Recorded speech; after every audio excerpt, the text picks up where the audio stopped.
Okay. I got. We're having technical difficulties here. Give me a second. Welcome everybody. Be right back.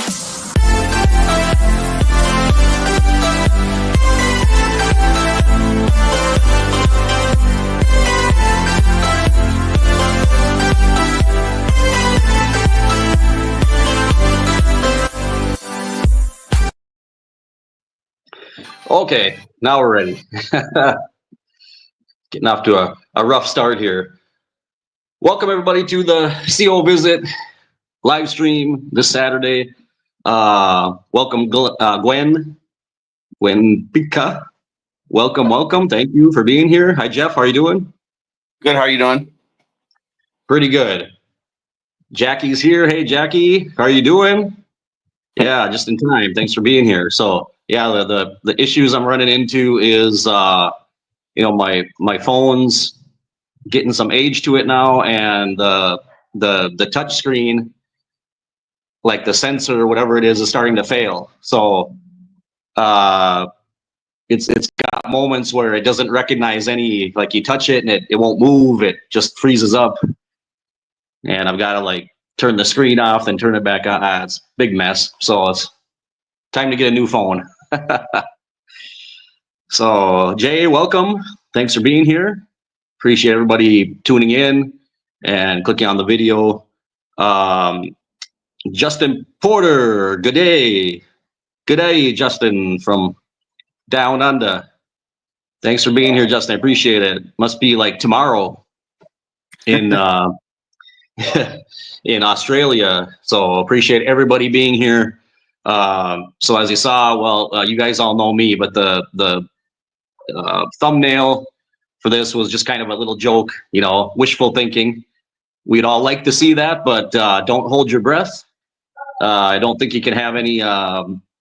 Don't expect any sympathy or anything from President Trump when it comes to anything having to do with the Watchtower or abuse or anything like that. So interesting that there was just a issue that came up with was it Prince Harry or something, and they were asking if he was gonna kick Prince Harry out of the country because he had evidently hit Meghan. He was physically abusive, and of course he backpedaled on it and said, "Oh, I'm not going to do that." He said that he's got enough problems right now with his wife, and she's a terrible person, and all this stuff. So, of course, from a rapist, what can you expect? So, so what's been going on in your world, Jeff? How you been? I've been good. I'll be actually taking a trip in April. I'll be going out the country. We'll see if they can get me back in. Yeah, you might want to shave. You might want to shave because you got some Arab. Yeah, factions. I'll show you my driver's license. In my passport photo. I'm gonna get extra screening. I can tell you that now. Yeah, might come back in and they'll say Jeff got radicalized while he was. Yeah. Oh, yeah. Hey, the way things are going right now, you don't know. Nobody knows what. I mean, it's so crazy right now. So it's literally like people who are, of other descendants. If they look different, they're having to walk around like with their passport and their papers just in case ICE stops them. Like I'm a citizen. Yeah. Look, it's insane. This is crazy. Estee, welcome. If I'm not mistaken, Estee is out on the West Coast. So Arizona Raccoon, hey, how are you doing? I'm doing. So well, let's get into it here. So man, where do we even start?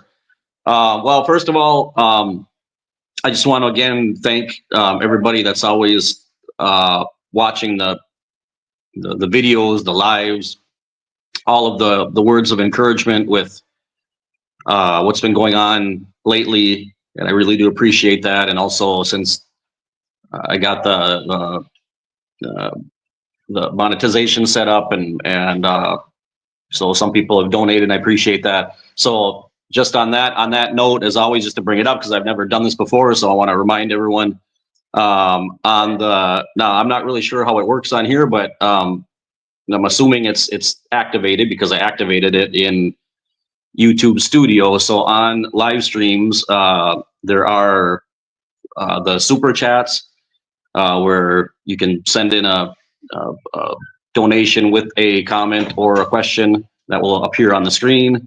And then on regular videos, the thanks. So right next to the bar down below where the like is and the comment and share, there's a little heart, and you can click on that as well and send a donation of any amount. If anybody feels compelled to support the cause, the situation right now with Cosette. So basically, the idea is I'm going to be trying to get the custody of her. So I actually already, just an update on that, I found a lawyer. Finally, I sent messages like 5 different lawyers. It's going to be kind of, for right now, kind of remote control because they live in another city. It's like 5 hours from here. So right now, the one of the lawyers wrote me back, and we were talking yesterday for almost an hour, kind of getting him up to date with what the situation is and what I want to do. And so this is a lawyer that specializes in family cases, which is a good thing. So we got that. That's one step in the right direction. Of course, they don't really work much on the weekends, so I'm sure on Monday he's going to get back to me. He's going to basically give me a breakdown of how much the process is going to cost, and of course his his wages and all of that. So I'm waiting to hear what the amount is going to be, but that's immaterial. That doesn't matter. We'll work that out. So also on the normal page on the channel, on the information tab where it says I traded in a golden crown for a Rolex. If you touch on that, there's also the option of MoneyGram or Western Union. That's just another option. I'm putting it all out there. And not any less valuable also is, I know, of course, not everybody has the situation that they can contribute in that way. Watching the videos, giving the video a like, if you can stand watching an ad, and it's actually like, you don't really have to watch the ad. There's a little trick on YouTube where at the very top of your screen, it'll say visit advertiser or web page. If you click on that, it'll take you to that page, and then you just shut it out, go right back to the video really quick. So they record that someone actually clicked on the ad. That helps. So all of those are ways to help out. So of course, that's, as I said, completely voluntary, up to each person. So thank you, Jackie. I really appreciate that. Okay. So all of those things are ways to help, and they're all equally valuable. So that's what's going to be coming out now. So there's going to be, it's not going to be an easy process. These kind of things are never easy. Once the other party gets notified, it's going to get nasty. Anytime, the mother knows that she's in danger of losing Cosette, it's the claws are going to come out. It's going to be a tough ride. But we have the situation that happened that she tried, this 2 weeks ago that I found out about this, that she tried to take her own life. And on that note, guys, what I wanted to mention today in this live stream is that from that moment forward, that's been a change in my life, and everything has changed since then. When I realized, and all of you saw the videos that we made when Cosette came here to visit me back in November of last year, and I realized that potentially could have been the last time I saw her. And now I've talked about this in many of my videos about the effects that shunning has on people, and that there have been many brothers and sisters in the past that have taken their life. And I didn't imagine that I would be now basically, one of those statistics. Not, she didn't die, but I mean, that could have happened. But that's neither here nor there. The issue is that she tried to do it because of, among all the other factors, one of them was the fact that she's lost the contact and love from the family that she's been with for many years, just from one day to the next. And for a young person, that can be very hard to handle. And, Cosette was, as I mentioned before, and she mentioned in her video, she was baptized at 9 years old. And, now they'll say, well, she made that decision. She made the decision. She dedicated herself to Jehovah. And it's like, really? It's like a 9-year-old doesn't make those kind of decisions. That's not, that was a decision made by adults who told her, like, oh, you need to get baptized. And of course, a 9-year-old kid will go along with anything because they feel that that's what they should do. They feel that they'll get acceptance that way. Oh, I need to be a part of this group. I need to be accepted. And this is what they want me to do. I need to do this. So it's the worst kind of manipulation for a young person, that emotional manipulation. And of course, they're going to go along with it. They don't have the maturity yet, nor the means to take care of themselves. So that fear that they have is, I'm going to go along with what the group is saying, what my family's saying. They're all telling me, oh, and it looks so happy, and I'm feeling this love, and I need to get baptized, right? And so it's total manipulation, okay? Total manipulation. And that's the part that just breaks my heart. And now after the fact, typical JW attitude, right? After the fact that she disassociated herself, all of a sudden it's all her responsibility, right? Oh, she didn't follow. You dedicated yourself to Jehovah. Now you knew what the consequences were. Did she really? I mean, what I want Jehovah's Witnesses to understand, if anybody, and thank you, Jeff. Thank you for breaking the ice. I appreciate that. I want anybody out there that's listening right now, and if there are any active Jehovah's Witnesses that might be watching this, or even PMOs, if anybody is, doubting anything, to help make your decision. Both my channel, me, everything's different now. Everything's different now because here's the bottom line. People are dying. People are dying. Let that sink in for a second, okay? My daughter could have died over 2 months ago, and I would have never known about it or been able to do anything about it. Okay, and why? Because of the situation that's happening with their family, of being shunned. Okay, this practice has a profound effect on people's lives,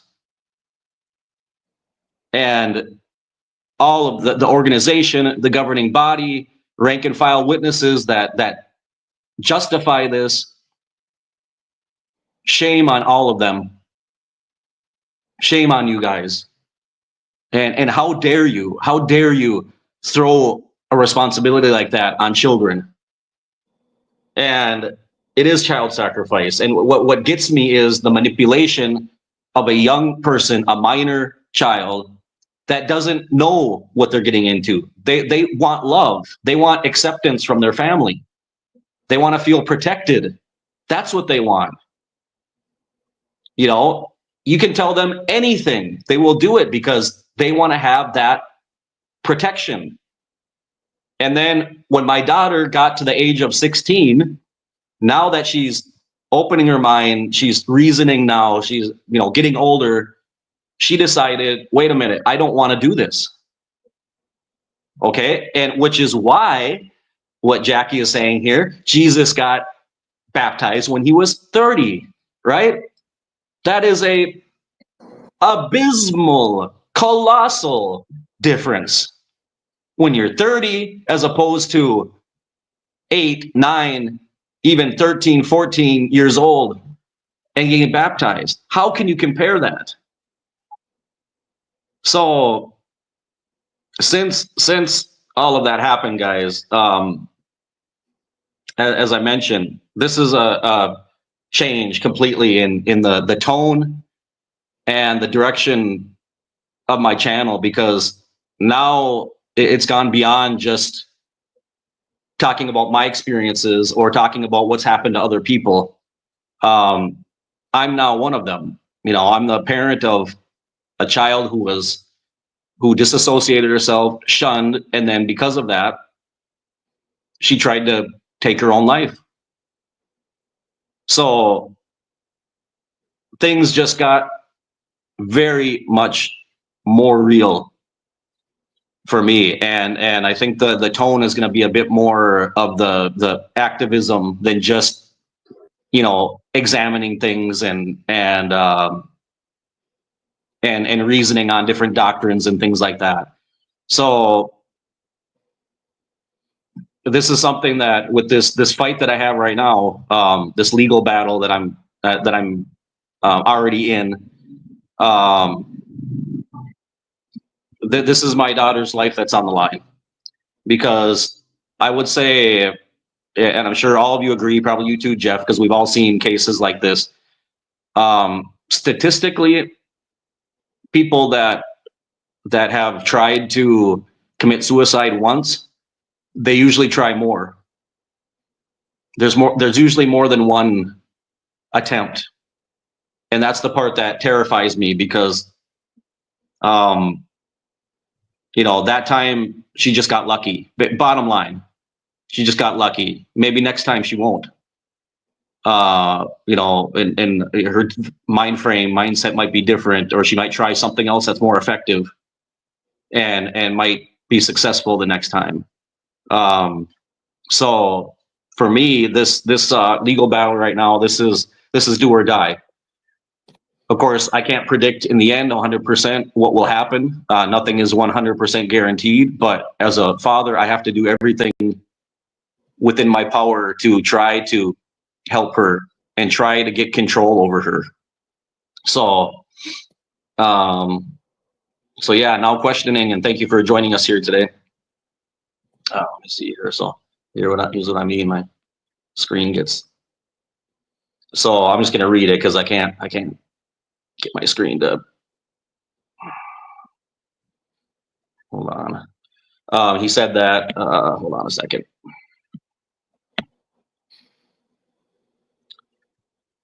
Let's see, where was it? Now I lost it. Here we go. Now, quite here it is. I have said for years Jesus was perfect, and yet he did not start his ministry until he was 30. Right. Which kind of just highlights the fact that even in the case of Jesus being the manifestation of God, God's Son, right? There was a stipulated time for everything that he did.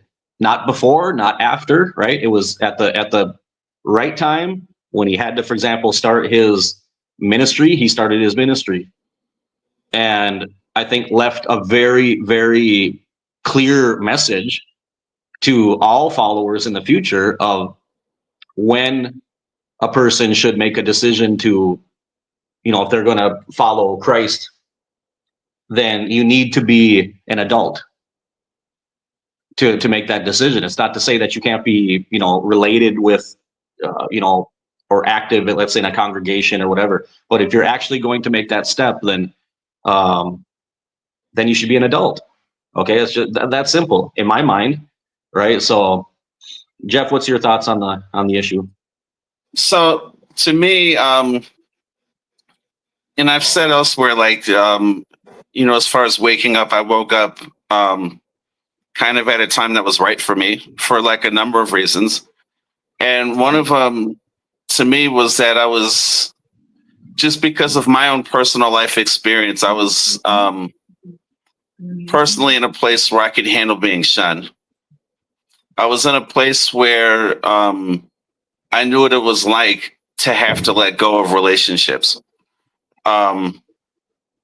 So, when I woke up and came to the realization, and the interesting thing is for me, I never disassociated. As far as I know, my name hasn't been announced. I don't care. I'm 400 miles away from the last meeting I went to.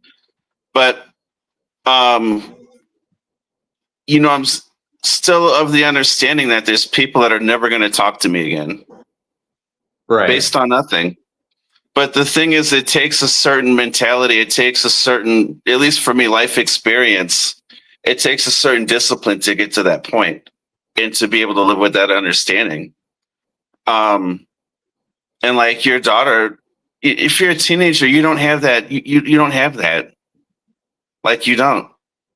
Right. I'll give you something, at least with me, like a personal example is, when I went through my separation and divorce, that gave me the skills I needed to realize what it's like when a relationship's over.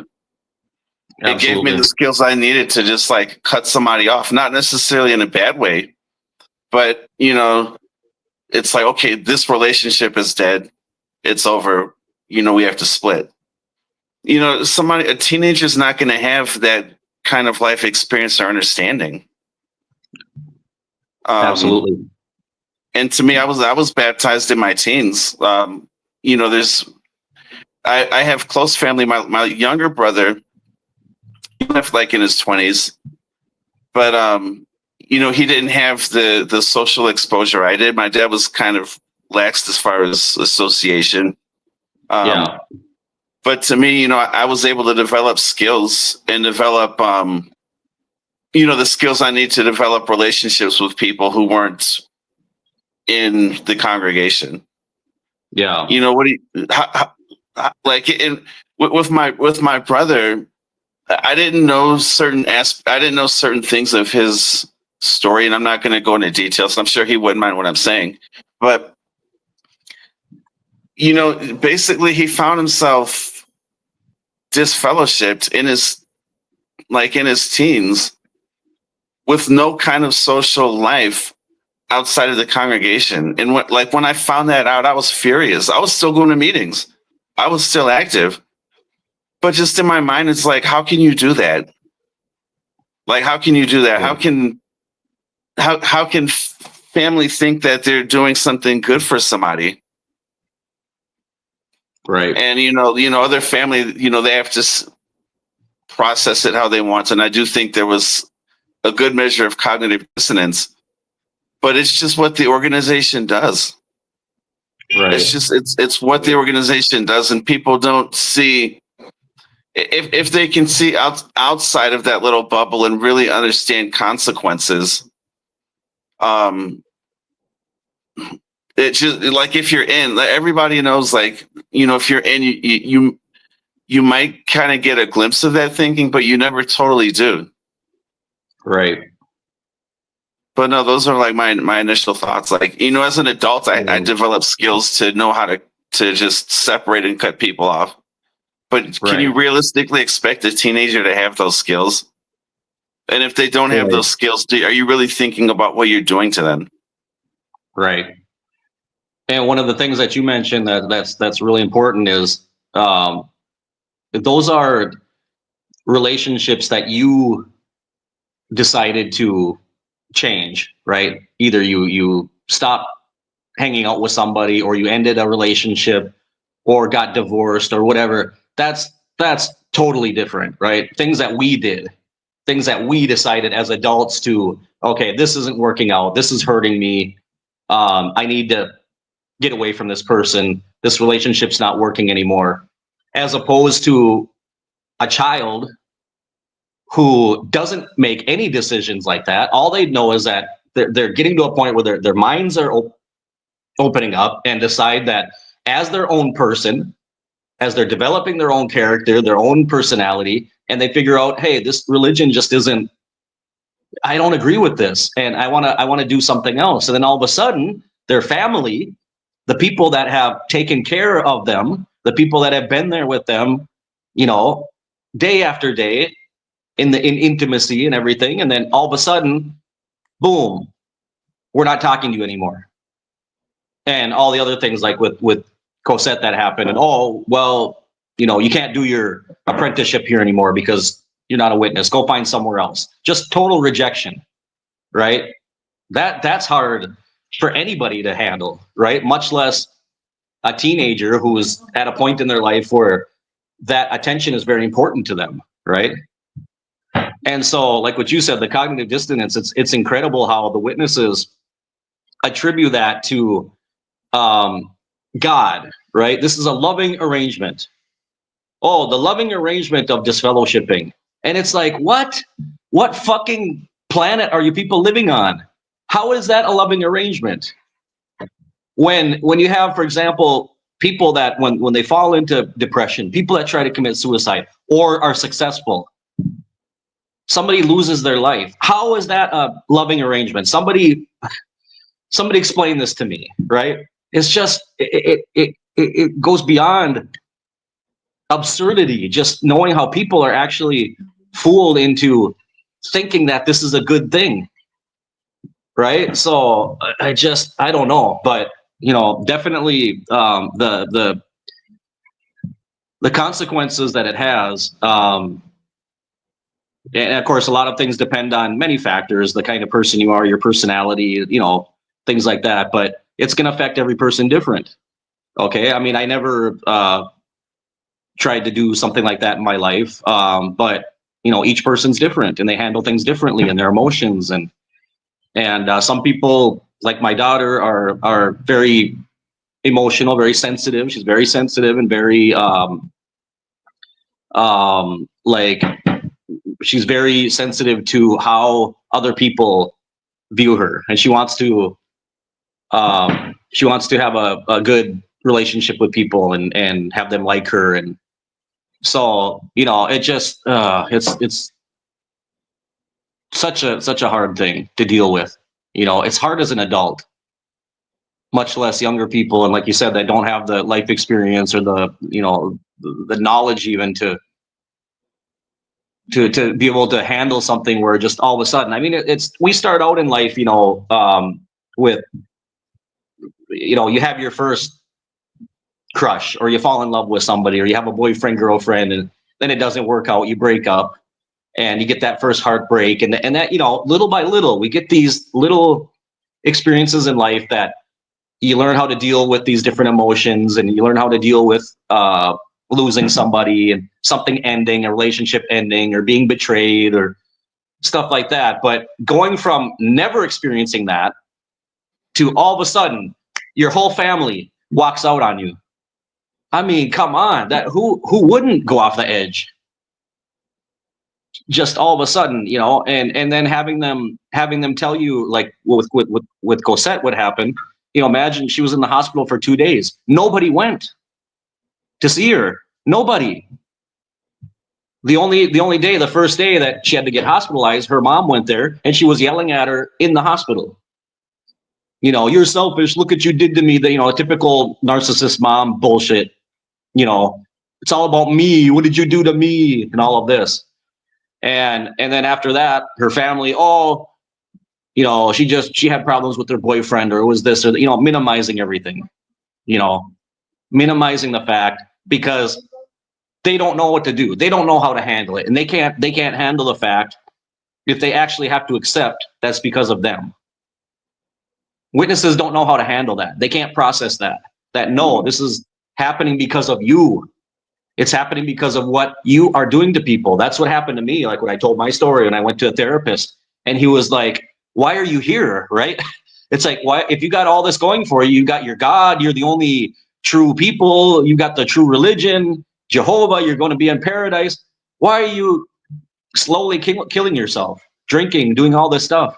You're miserable, right?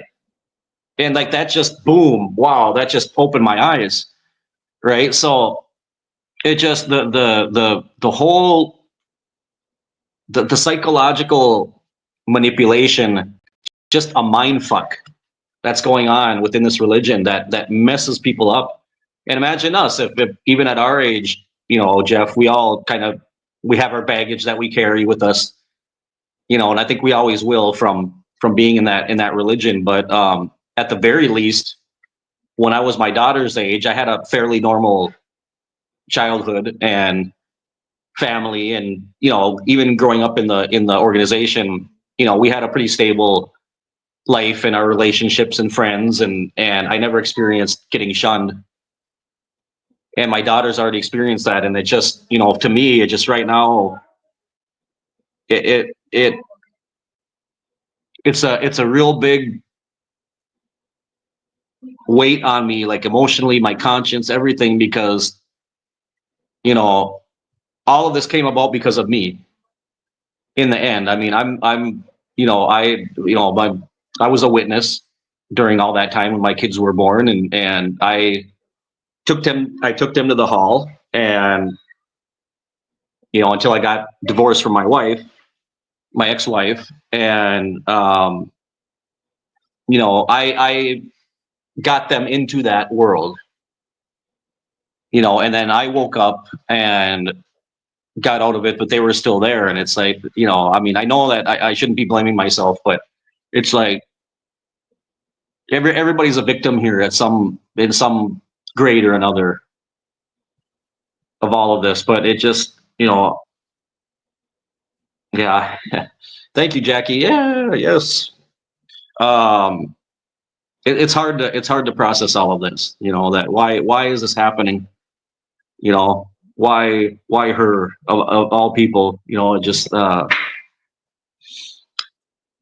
but anybody else, so we got 20 people connected right now, and I appreciate everybody being here watching the live stream. Any comments, questions, feel free to ask in the chat. We'll highlight it and do our best. So yeah. Yeah, I Well, know, Jackie. You know. for what it's worth, like, so my dad knows I'm not going to meetings. That's all he knows. I think he kind of knows everything else, but the only thing he knows is that I'm not going to meetings. And I don't know what it's like to be a parent because I don't have kids. All I can do is imagine. But, you know, in his mind, being in the organization still and still going to meetings, he's wondering what he did for me to stop going. Yeah.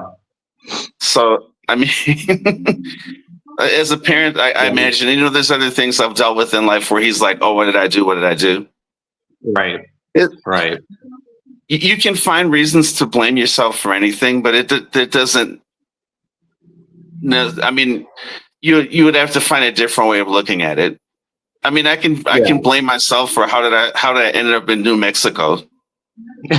Like, what did I do wrong? Yeah. But there's situations that it's not about doing something bad or doing something to hurt somebody. It's the circumstance. Right. At the end of the day, that's what it is. I mean, it's just in what Jackie said too. It's just in the moment. You know, the circumstances are what they are, and you do what you think is correct at the moment.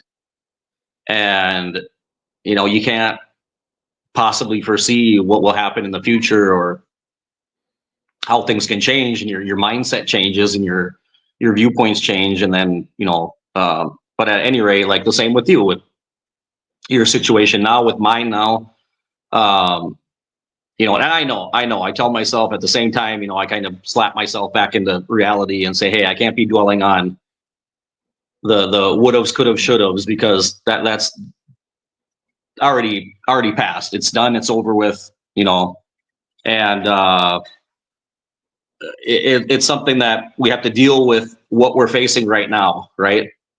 We have to deal with the circumstances, the reality right now, and not dwell on the past, because that's not going to fix anything, right? We got to focus on what's ahead of us right now, and try to make the best of it. So yeah. So Jackie says that I'm whoops, let me see what happened.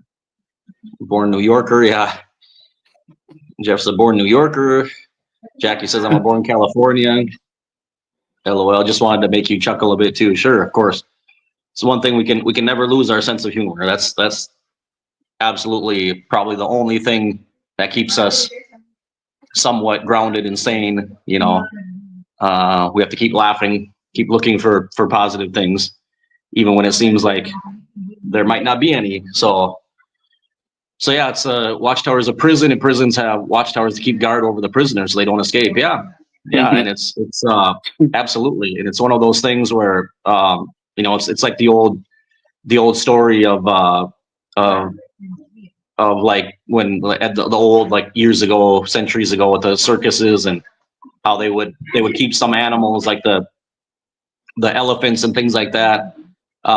They would keep them in the circus by just putting like a chain around their foot. It wouldn't be connected to anything. But the elephant was so used to, oh, that's connected to something. Even when it wasn't, they didn't try to escape. They would just sit there. They would stay there. And that's kind of what happens with people in religions, where they just kind of, you know, they're just so used to being there in the fear, and maybe in the past they tried, like the dog who's tied up, or the horse, and they tried to run away, and they got yanked when they got to the end of the chain or the rope, and oh, I'm not going to try that again. You know, oh, that hurt. That was a bad experience. So even when they're not tied up, they stay there, and they're just kind of like subdued, basically mentally. They're subdued, and that happens to a lot of people. You know, and you see that with people who just say, well, even if it's wrong, even if it's a lie, I'll still stay in the organization. You know, I'll still stay with Jehovah. It's just crazy, right? It's like, man, if you could listen to yourself saying that, it's just. It's insane, really, you know. Yeah, it's like a song all along the Watchtower. Yeah, exactly. Yep. Yeah, it is. It's really, it's something else. Yep. So yeah, Justin's, yep, bringing up some good points today. But you know, these things, I think you know, really in life, to do, not that we always really understand everything, but things happen for something. Things happen for a reason.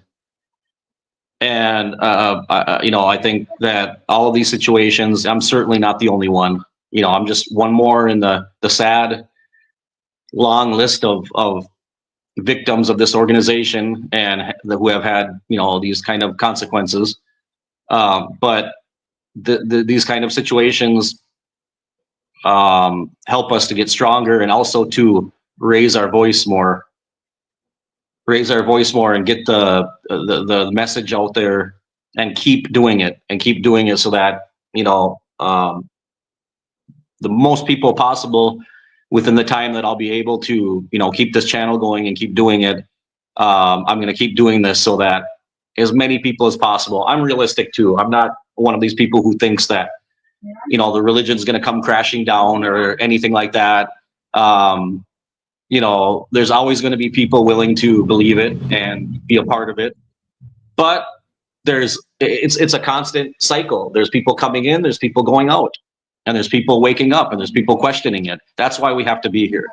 We have to be here for those people, because they need to see and hear. So on another note, kind of leading into this, I was just watching this afternoon, there was a video on the JW Broadcasting with Stephen Lett, where he was talking about the name of the talk was "Don't Listen to the Voice of Strangers." So when I saw that, right away, I knew exactly where he was going with it, right? I'm like, okay, here we go. Here's another, they're going to lead into apostates. They're going to start talking about apostates. And sure enough, you know, they start talking about sheep, and how sheep recognize the pastor's voice and all this. And, you know, they won't follow a stranger. And then somehow he leads into not listening to apostates. And then he talks about the media. Oh, we can't believe the media, what they say about the organization, because media is they're after money, and they're after popularity. And this is, I'm sitting here listening to this going, really? This is coming from the organization that's using media now, right? It's like, you guys are media. You are that, right? But what's interesting is how they equate that to lying, right? That, you know, apostates will, oh, they'll present you with this, you know, information, and it looks good, and it, you know, but they're not good people, and this and that.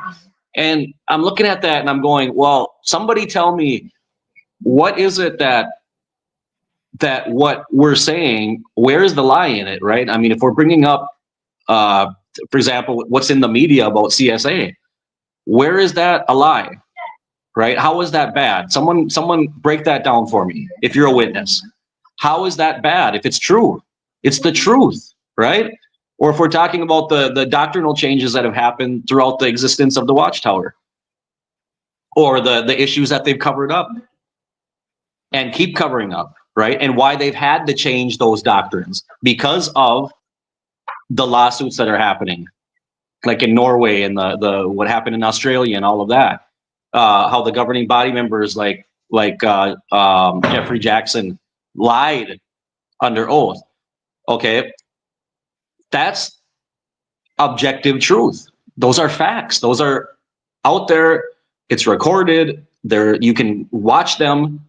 So how do we equate that with all of a sudden, basically what they're telling me is that if you're telling the truth, but that truth doesn't shed a good light on us, then you're a bad person.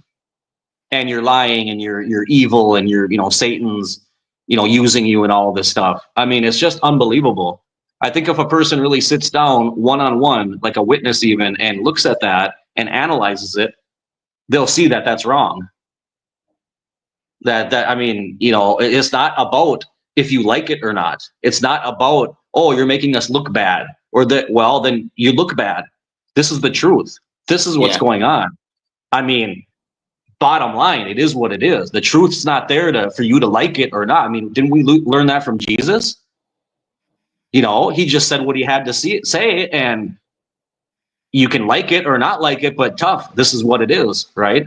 And you can do with that what you want to. You can reject it, you can put your head in the sand, but this is the truth, right? So it just, to me, like, go ahead. going along with what you said, one of the things that had alarm bells ringing off like crazy for me was what's his name? Who's the one with like the slimy voice?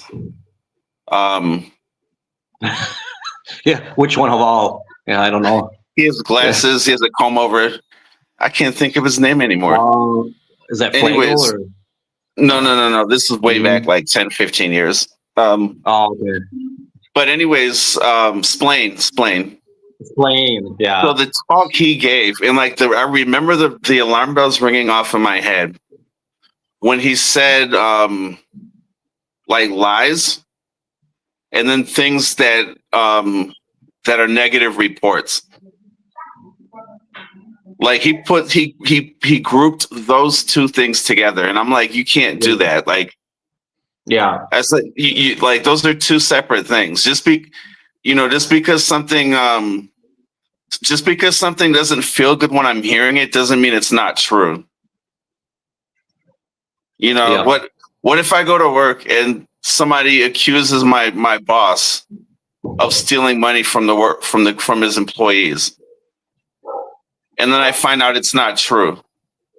Am I supposed to say, oh, hey, you know what? It just doesn't feel good hearing that. So, I'm not going to mention that to the police or to him. It's a different thing. It's a different thing. Right. But they still spin that. They still do. And you know what? That same thing happens. Like if a situation like that happens at work, also, you always have those people, like you'll have other workmates like, hey, why are you talking about that? Don't stir up trouble. Why are you trying to, make trouble, and there'll be those people like, just bury it. Just, don't get involved. Don't. And it's like, of course, the person that's being accused, they're never going to like it, right? Nobody's going to be like happy because they're getting accused. But if it's true, like you said, right? If it's true and they find out that that person's stealing, well, then they're going to get removed, right? They're going to get fired, and they might have possible legal consequences. And of course, that person's going to hate you and everything, but it's the truth, right? That's the right thing. And no one ever said it's easy, right? Like the right thing to do is never easy, and the easy thing is not necessarily the right thing, right? So it just that's I think all down through time, right? Where the truth is rarely popular, right? It's like that. I think I was trying to get at was that saying that what's right is not always popular, and what's popular is not always right, Mm-hmm. And we've seen that. I mean, in how many different areas? I mean, that's the absolute truth, right? And it's like, if you want to, a sure way to make enemies really quick, just tell the truth. Yeah. I mean, I've that's the learned that. bottom line. People don't want to hear the truth. That's the world we live in. And now more than ever, right? Today, more than any other time in history, right? It's like nobody wants to hear the truth, or I want to hear my version of the truth. So it's like we say here, there's a saying in Spanish that we use here all the time. And it says that there's three versions of the truth. There's your truth, my Yeah. truth, and the truth. Yeah. Right.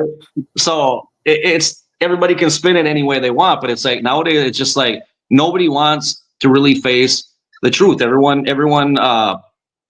wants a just a comfortable lie, and just I want to feel good.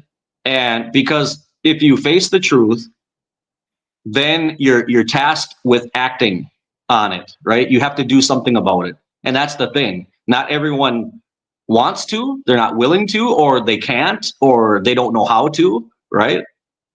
So it's easier just to, like the kind of like the Matrix analogy, it's just like it's better just to just take the what was it, the blue pill, and just just stay asleep, right? Like the one guy, I can't remember what his name was, the one that betrayed in the first one, the one that betrayed Neo. Yeah. The one that's he's eating the steak. Yeah. Yeah. Just eat your steak, eat your steak, sit at the table of Watchtower, just feel good, and keep you know keep them happy, keep yourself, keep working for Jehovah, keep trying to prove yourself, you know keep trying to show that you're good enough, like Sam Hurd said, right? You just gotta, keep trying to prove to God that you're enough, you're good enough, right? And if that makes you happy, well, what can I say? But Cypher, yeah, was that Cypher? Yeah, I think so. Yeah, yeah, he was the one that they made Judas references to. Yep, Cypher. Yeah, and that guy is that actor. He's always kind of a bad guy. He's always kind of a weasel in all the movies he's in. So yeah, that's right. Yeah, yeah. There's a Bible verse that says if you increase knowledge, you increase pain. Of course. Yeah. With knowledge comes pain, right? As you become more and more aware of the human condition, right? And Clever Lang, what Clever Lang said was prediction, pain. That's right. Pain. That's right. Yeah. Yeah. Jackie says that steak did look really good, though. Yeah. Yep. Yeah, it is. I mean, that truth, man. What a genius! What a genius of a movie, right? People that came up with that. I mean, uh, it's just there's so much truth to that. Just deep when you start looking into that about the whole, human relationships and our social structures and everything. How human beings interact and want to sometimes just shut out reality. And I think there's a good example of that, and I think right now this is really being overused in a lot of ways, but the way that people were fooled, whether they were actually fooled or they wanted to be, back in World War II in Germany, when the Nazi state took over, and how the German people just kind of fell into all the rhetoric and the propaganda, which was a really big thing for the Reich. Was the propaganda machine. So hello, greetings to Drench. Hey, I'm here. Welcome. Thank you for being here. I really appreciate it. Thank you to everybody who's watching right now. Okay. And yeah, it just it's amazing what kind of atrocities people can become numb to, and somehow in their minds justify what's going on, or tell themselves that like, oh, we didn't really know, and it's like, well, did you, or, yeah, Butterfly Queen. Yes, thank you for watching. I appreciate all you guys that are here. I waved at you, but we were right in the middle of a conversation, so I couldn't say anything. But thank you, Butterfly Queen, for being here. We appreciate your presence. Drench says nothing sells like propaganda. Yeah, well, that's absolutely. And this has been, something that human beings have perfected, and it's been studied for centuries, right? I think a must read for everybody, whether you're really interested in the topic or not, but just to have the knowledge, is the Machiavelli's book on warfare. Yeah, The Prince. Yeah, The Prince. Yeah, I have that. And that's everybody. Please, out there, if you're watching right now, if you haven't read the book, read it. That was the manual for the mafia, for example. The Sicilian mafia was that book on how to, manipulate people, how to do negotiations, how to carry out warfare, how to plan, strategize, and all that kind of stuff. And that's a must read. If you're going to start to try to understand and get an upper hand on organized religion, for example, just one example, politics, organized religion, they're all in the same boat. Okay, don't fool yourself. Okay, don't fool yourselves with Republican, Democrat, or this religion, this denomination, that one. It's all the same. They're all in the same bed together. Okay, so what you got to look at is, what you need to start asking yourself is, how did these people, being relatively such a small number, like the church leaders or the politicians that are in Congress and all of that, a relatively small group of people, how is it that they're able to control hundreds of millions of people? It's absolutely phenomenal, right? It's a phenomenon. How does this happen? Start reading those books. Start looking up, start learning about psychology, start learning about philosophy, start reading books like The Prince from Machiavelli, okay? And you're on your way. Let your eyes be opened, okay? Because I can guarantee you, all of those people have studied these things, okay? And they've studied Hitler, and they've studied Mussolini and Stalin and all these other people throughout the ages, the Caesars, in Rome, and all this, how they managed to wield so much power over millions and millions and millions of people, and keep that all together for thousands of years, right? Diane Lowe, the author of Machiavelli, and it's The Prince. The Prince. Okay, so you can look that up. Look it up online, or just by the name Machiavelli, that'll come up. That's his best known. So when you see all those things, it's just like when I read the Dante's Divine Comedy. Read all of them, right? But especially when you read the Inferno, or Infierno, which is in Spanish, Infierno, or Dante's Inferno, right? Yeah. And all that imagery that Dante evokes about hell, the rings of hell, and the river and river Styx and Cancerberus and the entrance and all these horn devils and the fire and all this stuff. And that's, you look at that and you go, okay, this is a part of this literature that was written at the time, is what evoked, and what the church also used to scare people with hellfire, right? And that's where all that imagery comes from, is from this medieval. Go ahead. And wasn't the Inferno, wasn't that a political commentary actually? Yes. Yeah. Yeah, it was like a satire, but yeah, a lot of it was actually, what it was really talking about was politics, right? It was saying the things you couldn't say without getting in trouble. Right, exactly. Yeah. So he kind of masked it behind, we're talking about hell, but actually he was talking about the politicians and what was going on. But the that imagery that he used that's what we write down till today, that we see in cinema, that we see in I think there was a really good Oh man, no, I'm forgetting the name of but one of the more kind of obscure movies that Robin Williams did.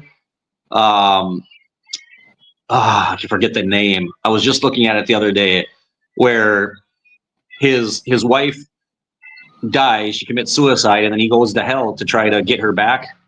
Oh, Like he dies, and then he goes to hell, and it's basically like it's Dante's Inferno. Basically, it basically follows the same kind of imagery and everything that was in that story. But anyway, you see, how that imagery has lasted for centuries and centuries, and how that was used to really keep people in line and scare them. Of course, fear.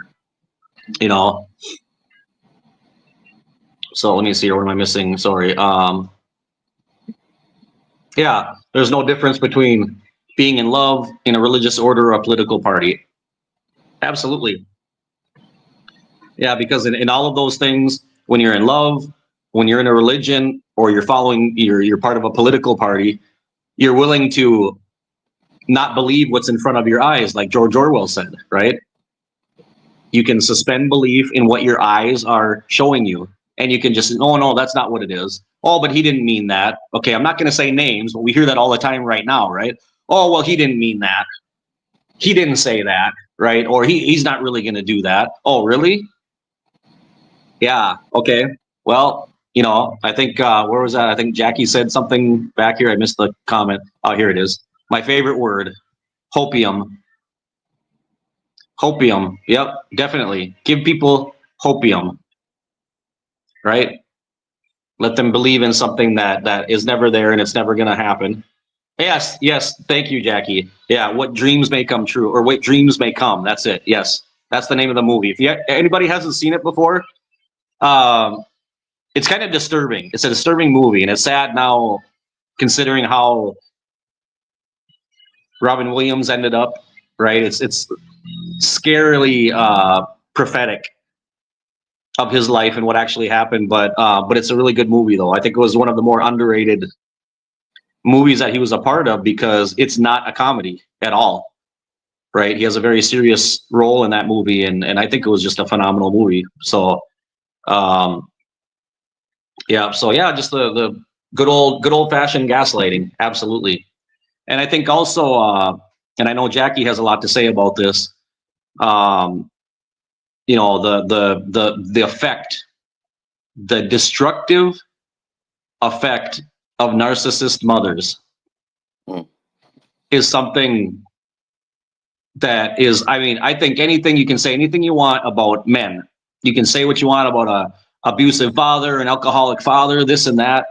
I don't think there's anything that can do as much psychological damage to a child as a narcissistic mother. Just because the connection between children and their mother is just different, right? That's like the one person you trust in just naturally, innately, right? That person's supposed to comfort you. That person is supposed to fight to the death for you, right? Take care of you. And when that person is manipulating you from a young age, and getting you either on your side or turning you against people, it's hard to undo that. Yeah, it's really, really hard. So extraterrestrial, welcome as well. Thank you for being here. Says the Earth is a planet orbiting the sun. Satanic lies. The Bible says the sun, moon, and stars are simply lights in the sky with an ocean above them. Okay, well, whatever. I don't know. It's kind of irrelevant. I mean, you can believe whatever you want. Okay. Um, Whether you believe that that's true, or whether it's the earth is flat or not flat. I mean, at the end of the day, does it really affect your life? Does it affect my life? Not really. Believe whatever you want. Okay. I don't really care. But yes, but that's a very, very destructive relationship, is when in a family, there's a mother that's the one that is manipulative, and that does a damage to a person's mind that is just, I think, incalculable. And I don't think it gets enough attention. But there have been stories about that in movies made about it, and that's women make good villains. very good villains. You know, because you don't expect that from a woman. Normally, that's what our society we're just hardwired to, you know, believe that. Um, so what other thoughts do you have, Jeff? Well, what's anything else? Current events, things that are happening. Let's throw it all out there. Let's open it up. The gates are open. So this gave us a good laugh at work today. Sorry, I have to say this without laughing. Yeah. So I guess the witness is. So first of all, I'm the only person at work who in the kitchen who doesn't speak Spanish. I'm the only like regular just American dude. So everybody else is Mexican. Yeah. So the witnesses went to one of my coworkers' doors, and they were worried that it was ice. Oh, really? So Oh, yeah, we got a pretty good laugh about it at work. Oh my goodness. Yeah. So that was Poor the laugh people. of the day. I was like, oh man. I was like, they're still knocking on doors too, huh? Okay. Yeah. Now probably isn't the time to do that. Oh my goodness. Oh, that could be dangerous too. I mean, especially if you're in a Spanish congregation, you really don't want that heat now. Well, yeah, right. Man, that could be dangerous too, because you know you might get some people that you know are not willing to go down quietly. You know. Yeah. Man, yeah. You know, someone comes knocking at my door, I'm going to start shooting. You know, and you might be on the other side. You know, that's dangerous. I'm surprised it hasn't happened yet. Honestly, they really need to unwind the whole door-to-door thing completely. I mean that time is coming on, but it was like they just said she was like, yeah, somebody's knocking on my door, and I was worried it was ice, but it just ended up being the witnesses. yeah, that's for sure, Jackie. I bet. Yeah, get your cell phone ready because if you ran by, just sprint by Home Depot and just keep yelling "La migra, la migra." Man, you're gonna see people start scattering real fast. Yeah. You know. But yeah, absolutely. So okay, bear with me here, people. Yeah, go ahead. Keep. I gotta get some more coffee here. So I'm gonna be moving around here a little bit. Yeah, no, it's no joke. There's a lot of tension right now. So like I mentioned, my one of my stepdaughters, whose name is Gabby. She has her boyfriend left Honduras here a couple years ago. He's in Mississippi, Biloxi, and so he's been working. Yeah, coffee, my trusty coffee. Yes. Yep. So I gotta heat it up. So he's in Biloxi, Mississippi, and they've been they've got some other family there, and they work construction and they do roofing and all of that, and so right now he's sending everything back here. You know, all of his savings, his earnings. Yeah. He's doing money transfers and he's sending it all back home because we talked to him, and you know, usually they do video calls quite often. They keep in touch and everything, and I got a chance to talk to him the other day, and you know, I just said, hey, you know, listen, this is the situation that's going on. You know, I mean, you're gonna make your own decision at the end of the day. It's your life. You do what, but I'm just saying, you know, this is getting real. This is real now, and you know, if you get picked up tomorrow or whenever, you know, you're going to be up on a roof. You got nowhere to go. And they pick you up. Guess what? You're not taking anything with you. You're going to lose everything. If you got money in the bank, it's gone. And you're going to get sent back here to Honduras with nothing. Right? Yeah. And you're going to have to start all over again from zero. And I said, you better start. If you got money, you got anything saved up, anything you earn right now, every time you get a paycheck, just keep what you need for rent, send it all back home. And that's what he's been doing now. So, because my stepdaughter has a bank account, so he's been just sending everything back so that if he does get sent home, they'll have a little, you know, cushion to fall on, safety net, so that they can, get back together and get a place to live and buy what they need to buy, and then start working again here. So he's a barber by profession. So if he does come back, that money will help him to start up his own barber shop again and start working. And so that's what right now, basically, that's the reality for a lot of people now, is that they're just looking at, getting ahead of the curve here, getting ahead of the possible situation that could happen. And, I know a couple of people right now, for example, that have been from Honduras, that have been there for like almost 30 years. They got a house, they've got, properties, and they're selling everything. They're putting everything up for sale, and just pretty much like preemptively, just like we're gonna leave, we're gonna come back, because if they get picked up right now, they're gonna lose absolutely everything, And I mean, imagine after that many years in a country that's your home, that's your home. You have everything there, your whole way of life, and especially the other way around. Being in the United States for like 30 years and then getting sent back to Honduras or Mexico, you might as well be dead, man. I mean, you come back here and you've got absolutely nothing, and after all that time, pretty much you're like a foreigner coming back here after that long, and having to come back here and get used to this lifestyle again, and then trying to find work and all this stuff. And if you don't have a penny to your name, man, it's rough. But does he keep a red card on him? Does he keep what? What's that? Well, it's a red card. So the red card, basically, I don't know his level of English, but if you have a limited use of English, I would say, like, if you don't speak English, it's a card you have that has your rights written on it that you present to an officer. Okay, I don't know. I don't know if he does or not. I have to ask him. Yeah, I don't know. If his English is limited, make sure he gets one and keeps it. Yeah, I'll have to mention that. Basically, if you present it to somebody that's questioning you, it gives you legal. It gives you the same. It carries the same authority as if you basically express your Fourth and Fifth Amendment rights. Okay. Yeah. I'm not going to talk. Get me a lawyer. Yeah. All that kind of stuff. As far as like search and seizure and not saying anything. Right. Yeah. So, yeah.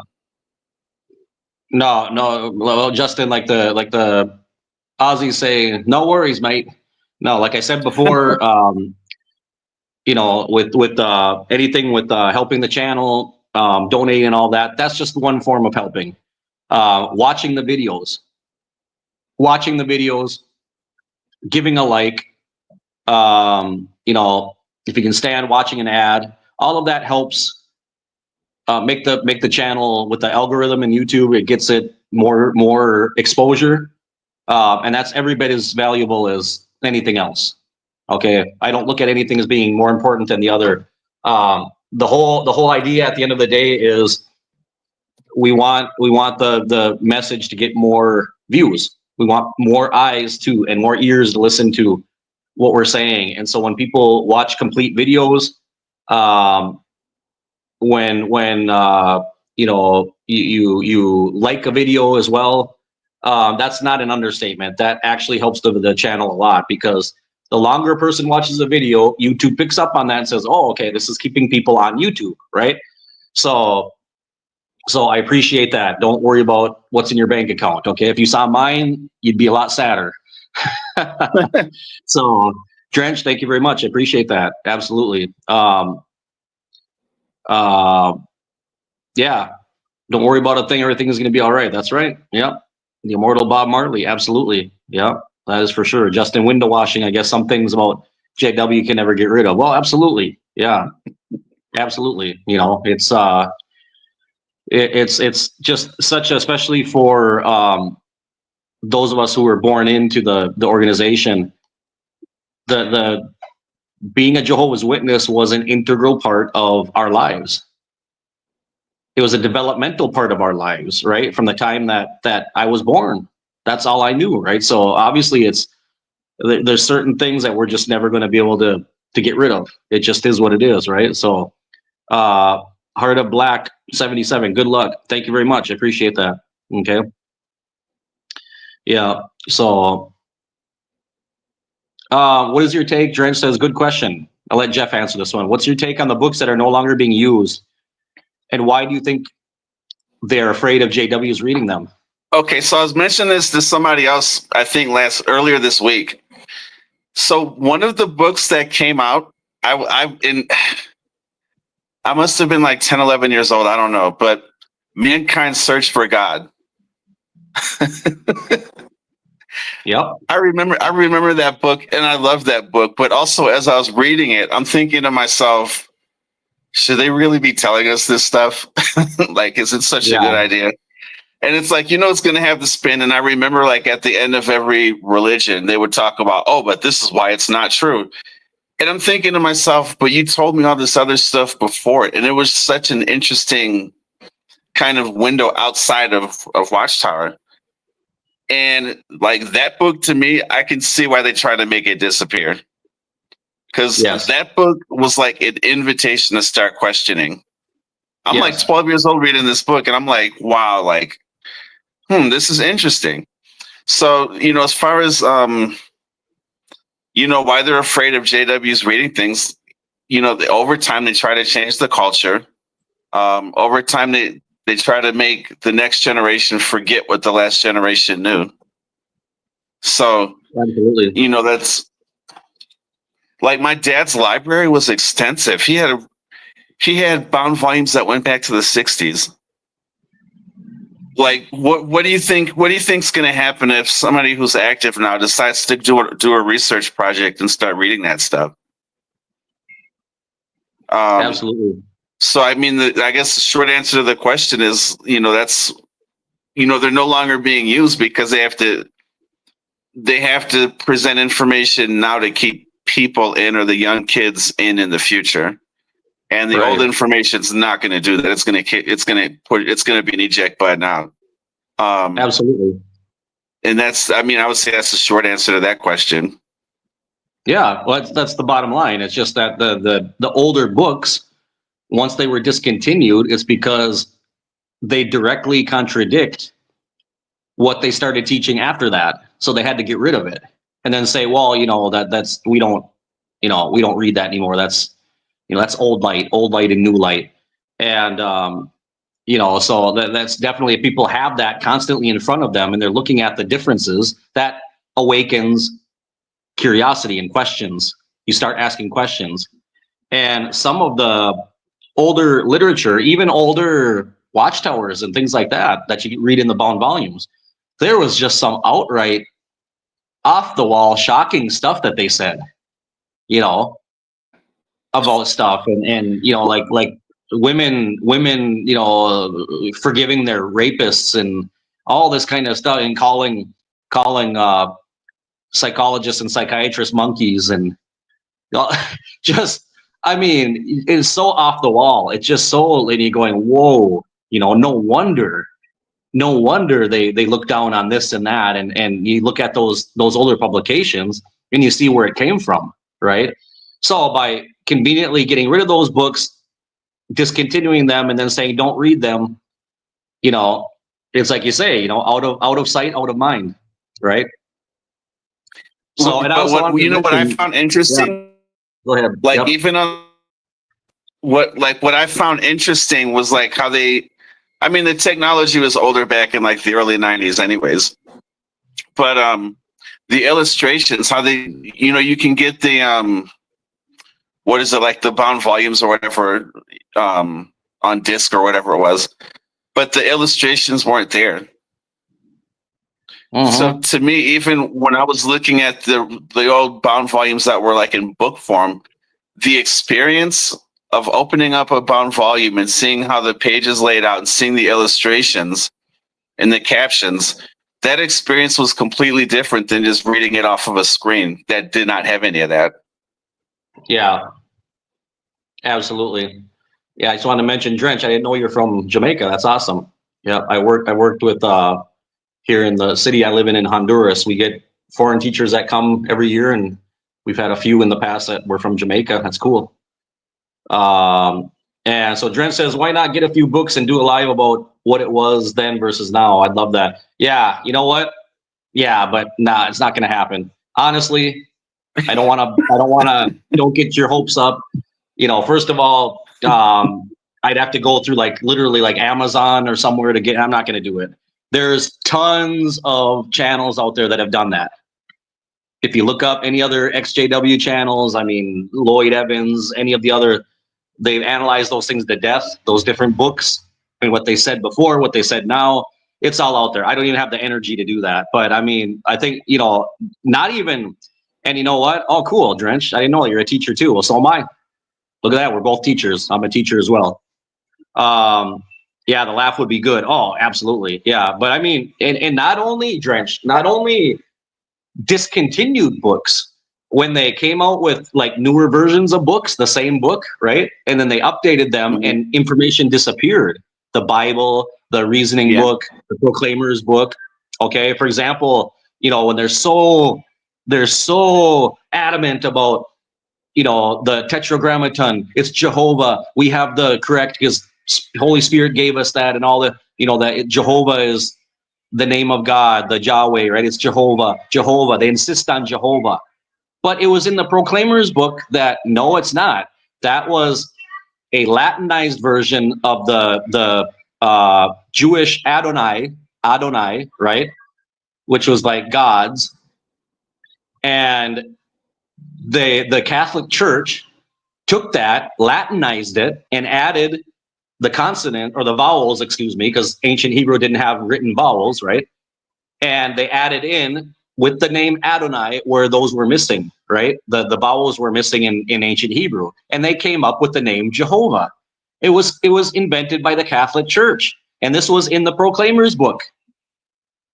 So what is all this? Oh, Holy Spirit gave it to us and all. No, it's not. It's a made up name, guys. It's a made up name. And it says in there who the first person was to pronounce the name Jehovah. It was a Dominican monk 500 years ago. I can't remember his name, but it was in, you can look this up online. Look it up in Wikipedia. It's there, right? There was a Dominican monk, it's a Catholic, that was the first one in a discourse to use the name that we have today, which is Jehovah. It was a Latinized version conglomeration that they made up, taking the Jewish, the Hebrew name Adonai, which was that they used instead of the Tetragrammaton, and then they added vowels to it. So that was right in their own literature. And then when they updated the Proclaimer's book, that paragraph disappeared. It was no longer there. So most witnesses would never see that. They'll never see that. They'll never realize that, right? It's like, well, you can give thanks to the Catholic Church for Jehovah.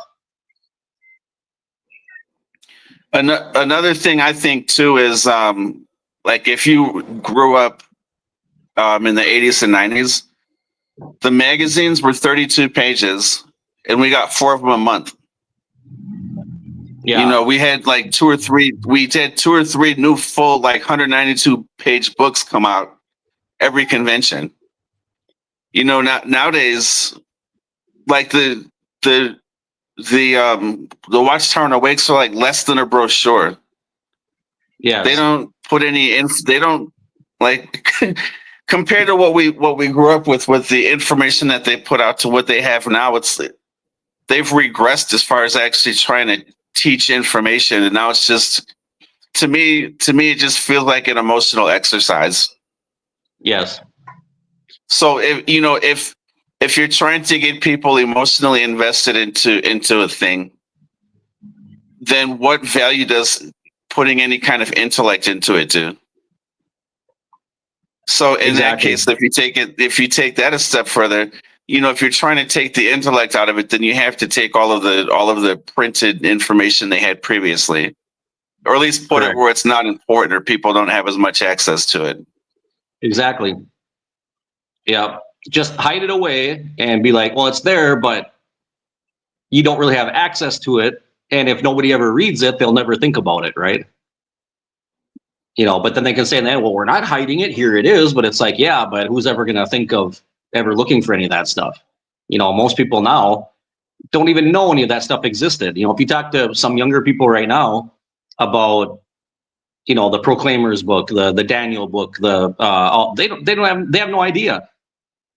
You know, they've never read those books like we did, so they have no idea of any of that stuff. You know, so yeah, so absolutely the you know, the Nicene Council and all that stuff with the Catholic Church, how they decided what writings were going to go into the Bible, what the Bible was. That was all from the Catholics, all of that, right? The Bible, quote unquote, that we have today, you know, that was all through the Nicene Council, how they decided to come up with, okay, what are we going to put in this book and call it the Bible now, and say that God gave this to us, right? And this is this is his word, and he decided, he's preserved his. And it's like, yeah, but they just like Justin said, there were over 60 books, more than that they just decided yes, no, you know, whatever criteria, you know. So yeah, so guys, listen, I appreciate so much, Jeff, as well, your presence here. So I've got to run here pretty quick because I got some kids to pick up from their work, so I got to go. Appreciate everybody being here. Thank you for participating, everybody, and being here for the live stream. Jeff, thank you always for participating and being down for it. I appreciate it. And Drench, I will keep in mind, there are a couple of things I think we can incorporate into some videos in the future of looking at what they said before versus what's now. I'll try to find some information and work it in. So yes, love and blessings to all of you as well. And thank you for being here. And I'll keep you guys updated on all the situations that are going on. So we'll see you in the next CO visit. Thanks for being here, everybody.